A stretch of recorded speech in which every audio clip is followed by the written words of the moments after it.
Kotagiri mandal MPTC కొట్టం మనోహర్ మాట్లాడుతూ నిన్న జరిగినటువంటి బీఆర్ఎస్ పార్టీ నాయకుల కార్యకర్తల సమావేశంలో పోచారం శ్రీనివాసరెడ్డి మాజీ మంత్రి మాజీ స్పీకర్ ఎమ్మెల్యేగా పనిచేస్తున్న వ్యక్తి కాంగ్రెస్ గవర్నమెంట్ గురించి తప్పుడు మాటలు మాట్లాడటం సరికాదు. కొద్ది రోజుల్లో కాంగ్రెస్ పార్టీ గవర్నమెంట్ 3 నెలల్లో పడిపోతుంది. బీఆర్ఎస్ కార్యకర్తలకు పోచారం శ్రీనివాసరెడ్డి చెప్పడం జరిగింది.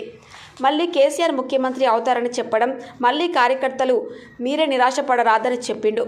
చాలా సంతోషం మాట చెప్పిండు. కానీ మీకు నేను ఒకటే అడుగుతున్నాను సూటిగా, మీడియా ద్వారా తమరు ఇంత జోస్యం తెలిస్తే తమరి కుమారులు బోధన శాస్త్ర సభ్యుని చుట్టూ మరియు బీసీ ముద్దుబిడ్డ పొన్నం ప్రభాకర్ చుట్టూ ఇంటికి వెళ్ళి కాలయాపన చేస్తున్నారు. దేనికోసమో తమరే ఒక్కసారి ఆత్మవిశ్వాసం చేసుకోవాలి.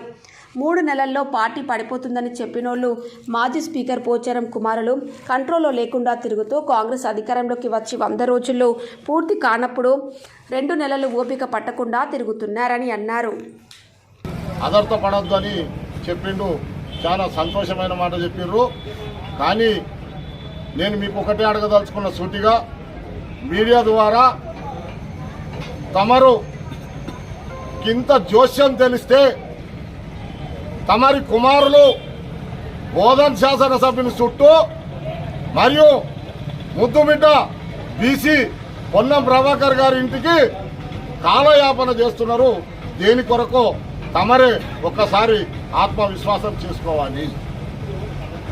3 నెలల్లో పార్టీ పడిపోతుందని చెప్పిన వాళ్ళు మీ కుమారులు మీ కంట్రోల్లో లేకుండా తిరుగుతూ కాంగ్రెస్ పార్టీ వచ్చి 100 రోజులు కూడా పూర్తి కానప్పుడు మీరు 2 నెలలకు కూడా ఓపిక పట్టకుండా తిరుగుతూ ఉన్నారు.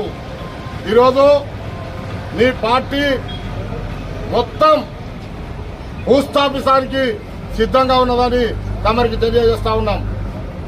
మరియు మీ వయసు 75 సంవత్సరాలు వచ్చి అన్ని అనుభవాలు ఉండి మీరు ఈ విధంగా మాట్లాడడము మీ వయసుకు తగింది కాదని మిమ్మల్ని మేము మీడియా ద్వారా తెలియజేస్తా ఉన్నాం. మరియు